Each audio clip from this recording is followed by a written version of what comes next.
Program Director MEC Manzini, umndeni wakwaMabuza, umndeni wakwaSibuyane, umndeni wakaDludlu, Sis Winnie the wife, abantwana uWinnie akekho ufuna ukuba yi-guest emngcwabeni, but today you are the guest. Akusi mistake iplan kaJehova. One day uyocabanga leli langa kancane lingathi liyafifiyela, aliyuphela kodwa ngeke libe njengoba liyilo namuhla. Ngelinye ilanga uyawudlula lapho khona. To the Premier of Mpumalanga, Her Excellency Honorable Refilwe Mtsweni, MEC for Community Safety, Security and Liaison, Honorable Pat Ngomane, MECs for Transport from other provinces. We have MEC Mxolisi Kaunda from KZN, MECs from the Mpumalanga province and other provinces. We have MEC Butana Kompela from Free State, members of parliament, members of provincial legislature, mayors, councillors, senior officials and staff from all levels and different departments of government, particularly in the transport sector, representatives of our state-owned companies, CEOs. We have CEO Advocate Msibi, members of the board and chairpersons of our board of state-owned companies, and of course our stakeholders in the transport sector, including SANTACO, traffic officers and members of the South African Police Service led by the Provincial Commissioner General Zuma, religious leadership, traditional leadership, congregants, members of the National Transport Communication Forum, Communicators Forum, leadership and members of the African National Congress and Alliance partners, members of the media, communicators, fellow South Africans, I greet you all in the wonderful name of our Lord Jesus Christ, our Savior. Amen. On behalf of the Minister of Transport, Dr. Blade Nzimande, all MECs of transport from all 9 provinces, our state-owned companies, 12 of them that report to the Department of Transport, which we refer to as Team Transport, we wish to convey our most heartfelt condolences to the families of Mabuza, Sibuyane, Dludlu, the wife and children who have lost a precious human being they've ever known and loved that is Joseph Mabuza.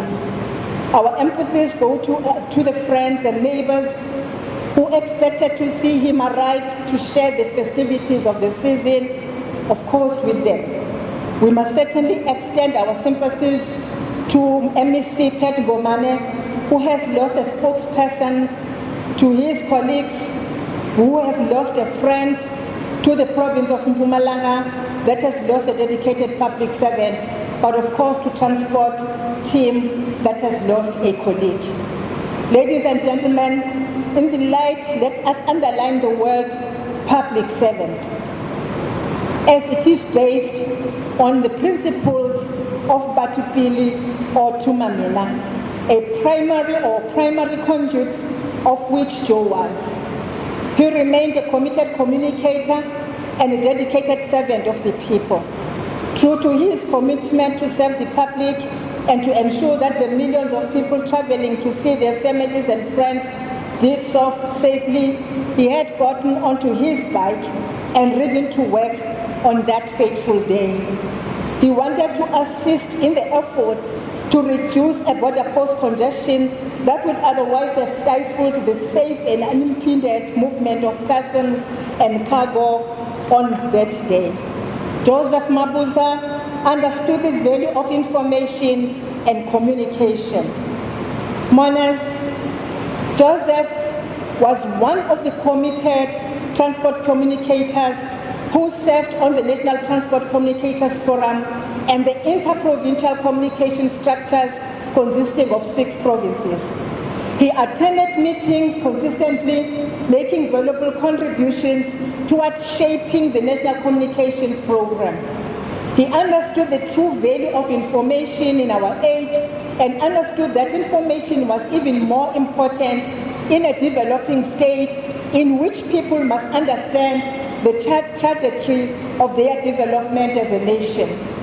This becomes essential for a government that is people-driven, important for a government that must be driven by an informed people. Information and the transparency of state action are essential ingredients in the building of a cohesive society. The role of a spokesperson in developing society such as ours is not just to spin information, but to responsibly inform the public truthfully. The spokesperson becomes a conduit of transparency and thus a conduit of the essences of democracy. Joseph Mabuza understood that communicating clear and relevant information was essential in correcting human behavior for a better society. In his role as ambassador for road safety, he conveyed truthful information about the dangers of certain behavior on the road, as well as the importance of active participation for road safety. He knew that the safety of lives on our roads was amongst the keys to the realization of a prosperous society as defined in our National Development Plan and based on the principle in our Constitution. It is the Constitution of the Republic that protects the mental and physical integrity of all persons and against all harm. And of course, that is the Constitution that guarantees all of us the right to life. That he knew this and conveyed it through his commitment to road safety as an ambassador. Ladies and gentlemen, in trying to understand the importance of the Road Safety Ambassador Program, it is essential that we understand its history in the context of road safety and the United Nations Decade of Action for Road Safety 2011-2020. The latter, that is, the United Nations Decade of Action, underpins a great measure of our actions for road safety, and so does it with road safety ambassador programs. Let us be reminded that given the number of road crash-related deaths that affect the whole world every year and the cost that these bring to bear on families and states, the United Nations set out to produce a plan for member states to follow in drafting in their own road safety plans. This would become a plan of action for the decade 2011 to 2020 with an objective to reduce deaths by 50% within this decade worldwide. Through research, leading to the pronouncement of that plan, it was realized at the time that each year nearly 1.3 million people die as a result of a road traffic collision, more than 3,000 deaths each day across the world. It was also recognized that road traffic injuries were amongst the 3 leading causes of death for people between 5 to 45 years of age. Central to this plan has been the youth between the ages of 15 and 34 who across the world are the most vulnerable to road fatalities. Accordingly, it was concluded that amongst other measures should be the promotion of awareness and education as a strategic pillar to save lives on the road, promoting safer road users, and that this should largely target the youth. Other pillars, of course, include road safe management, road infrastructure improvement, safer vehicles, and of course, post-crash response, and of course, care. It is within this international context that South Africa became the signatory to the United Nations Decade of Action for Road Safety 2011-2020, as South Africa is a member of the United Nations. In May 2011, South Africa launched the UN Decade of Action in our bid to realize collective national success towards road safety by joining international efforts to reduce fatalities by 50%. We had then called and continue to call the public and private sector, NGOs, churches or church organizations, civic society, schools and other institutions for support to achieve this objective of reducing road fatalities, and I'm repeating, by 50%. Through these public forums, we're able to mobilize and recruit individuals, social groups, including motorbikers, communities, and businesses, for each to become road safety ambassadors. Joseph Mabuza was one such ambassador and a fierce campaigner for the mobilization of others.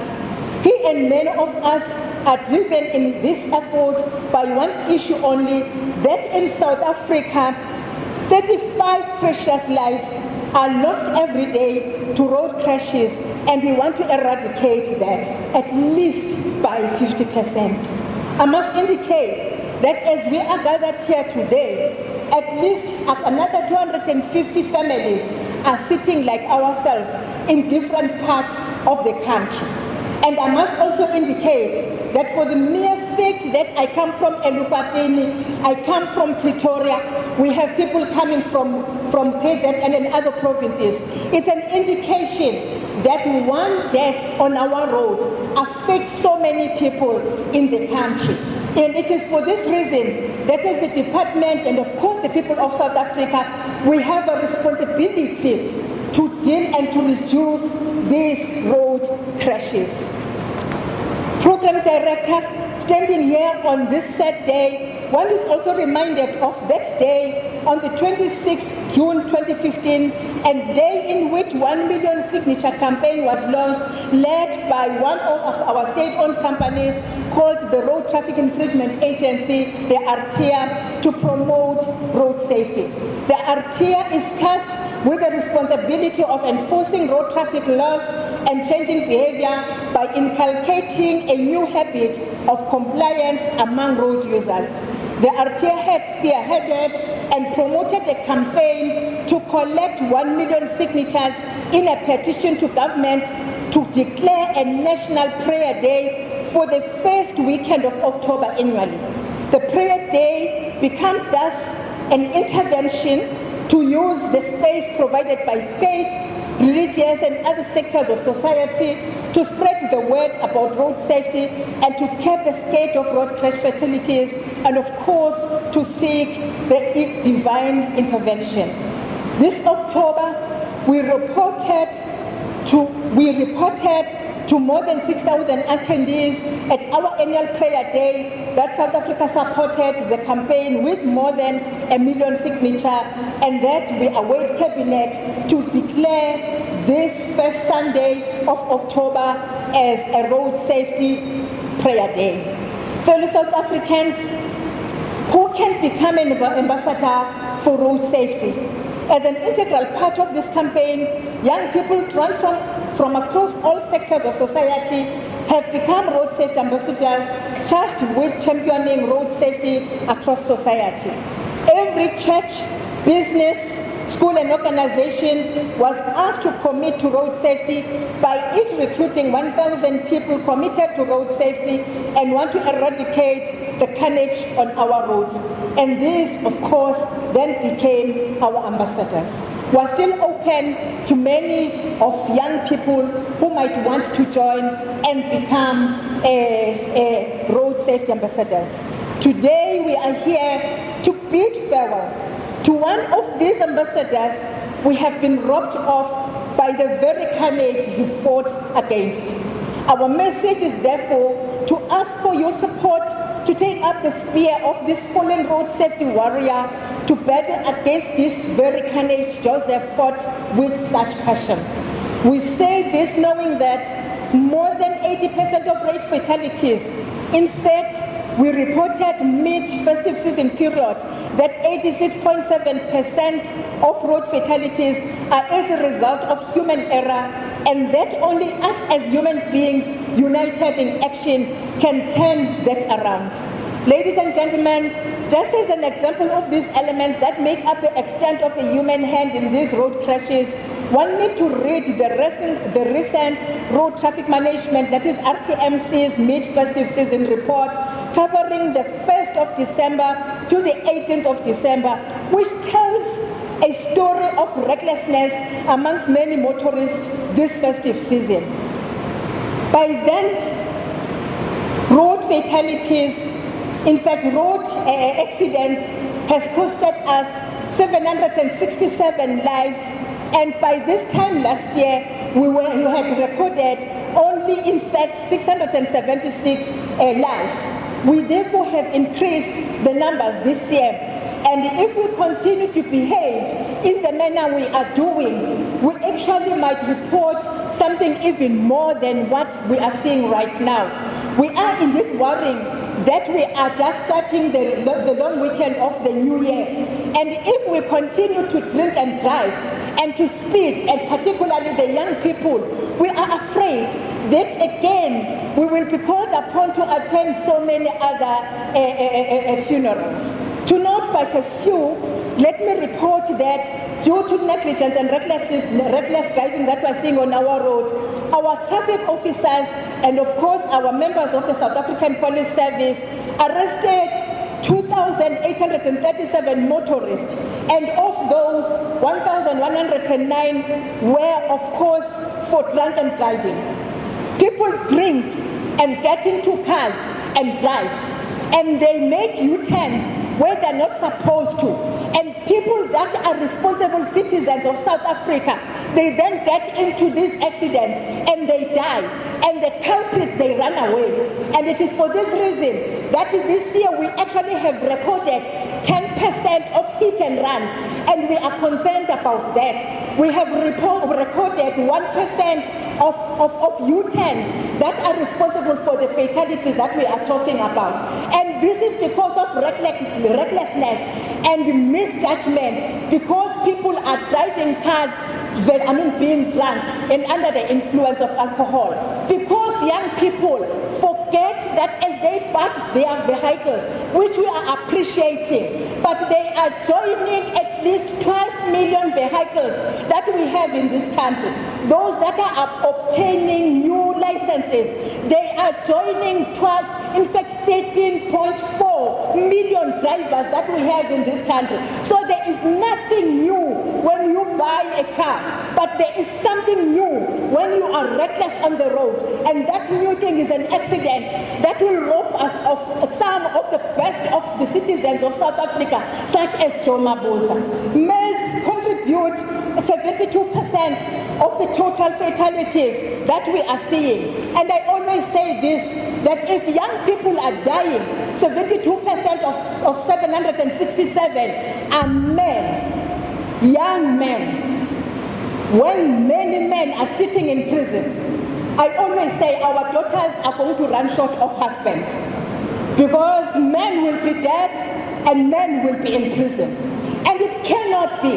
We're saying these things like we are joking, but it cannot be that young people that go to universities from poor families, all that they do on completion, when they get employment, they get into cars, they speed, they drink, and they die. It cannot be. And we say to parents and to all of us, to pastors in churches, this is one gospel that we have got to preach. This is one thing that we have got to take up. Sirane njengoba sirane nge-HIV and AIDS in South Africa.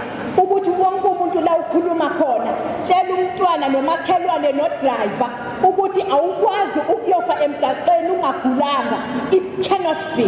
We are here. I know Joe Mabuza. When we came to Mpumalanga at any time, you will see him coming to you. Deputy Minister, it's your turn for the interview. When our staff from the National Department of Transport come to arrange our events, one of the people they are sure to meet from 2012 when I joined the Department of Transport will be Joe Mabuza. So he became part of the transport team and the family. And to lose him in the manner in which we have lost him, it cannot be.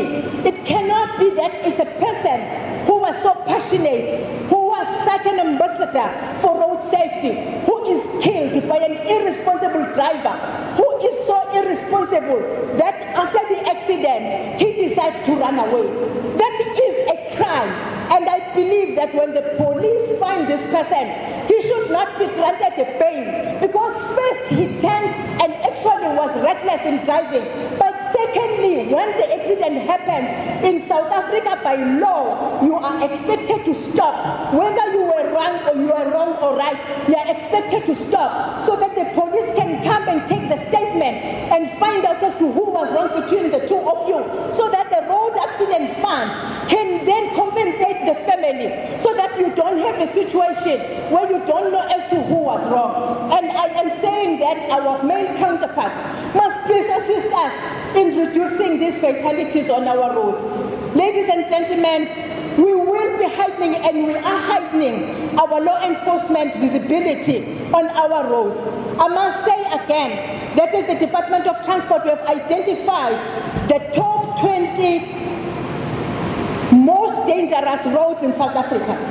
And I must say to you that many of these roads are our beautiful, state-of-the-art national roads.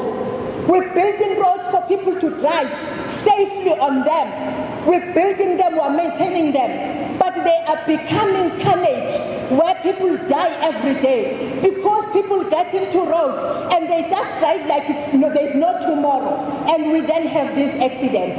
We are also going to ensure that if we find you driving under the influence of alcohol, we will continue to arrest you and will continue not to grant you the bail. We are indeed communicating with the Department of Justice and Correctional Services ukuthi sishintshe ama-offences asemgaqweni so that angabi uschedule 3 lama-petty crimes but abe uschedule 5 where it is difficult for a person to get a bail ongayithola emaphoyiseni e-police station ilinde kuze kuyovulwa i-court kuyima kungakhulunywa indaba ye-bail yakho uhlale for 7 days uma ngabe amaphoyisa esathi asa-investigator. We will be doing that, but also we are moving towards ensuring that amaphoyisa are visible, traffic officers are visible 24/7 so that kube nama-shifts. And of course we are appreciating the fact that some of the provinces are already doing this. Western Cape is part of that, Mpumalanga is part of that, and of course Gauteng, of course, even if this is at varying degrees, but we are moving towards that. Of course, I must indicate that we are trying to professionalize the training of our traffic officers. From 1 year, they will now be trained for a period of 3 years, so that at the completion, it's not just a certificated course, but it is a national diploma, because we want to see our traffic officers being professionalized. I must at this stage thank them for sacrificing their time with their families and be on the road to ensure that the South Africans are safe. We also have started, like I've indicated, this long weekend. My plea to you is to please be cautious. Parents, kuma endaweni la sihlala khona, you must know ukuthi nomgwaqo obungasebenzi kakhulu kulesi sikhathi azikho imoto emgaqweni sezise endaweni la sikhona. Please take care of your children. The majority of people that are reported to have died from the 1st up to the 18th, 37% of them are caused by pedestrians. The jaywalking, all clever, abekumgwaqo, irobot libovu, bahambe phakathi nemoto. 37 of accidents that we have seen are as a result of jaywalking. And siyacela ukuthi kungenziwa lokho. As I conclude, let me again give my sincerest sympathies to the family of Joseph Mabuza and all those that were close to him and of course in any form were friends to him. I wish to extend our gratitude to the traffic officials who have ensured that we continue to have some semblance of safety on our roads, even when some road users, especially motorists, have continued to behave irresponsibly. And also let me thank all those that continue to abide by the rules of the road, those that respect the rules of the road, those that see a barrier line and know that the barrier line says you can't overtake, those that remember that keeping left and overtaking on the right side is the right thing to do. We want to congratulate you and we want to encourage you to continue with that behavior. You are not a fool, you are not stupid, you are, as a matter of fact, intelligent. The road accidents in this country are robbing us of 306 billion rand, the money that we will have to pay to people.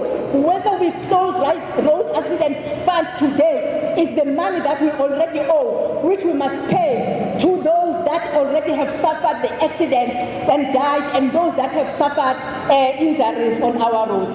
I therefore wish you all a safe, a secure, a happy, a prosperous, and of course a blessed new year. May the peace of our God that surpasses our understanding keep all of us alive and under the protection of our God. And let me at this stage introduce the current 5th Premier of Mpumalanga Province, the first woman Premier in this province.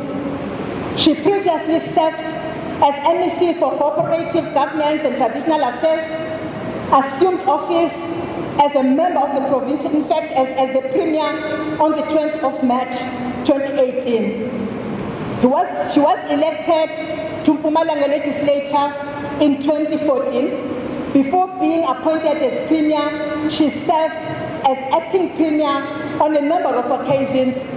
I think it was on 2 occasions. When then the then Premier, Honorable Titi Mabuza, who is today the Deputy President of the country, was away, she then served as the Premier or acting Premier. She is a member of the African National Congress in good standing, and of course she's an invitee to the Provincial Executive Committee of the African National Congress. Ladies and gentlemen, please may we all rise in respect of our woman Premier, the first woman Premier of the province of Mpumalanga.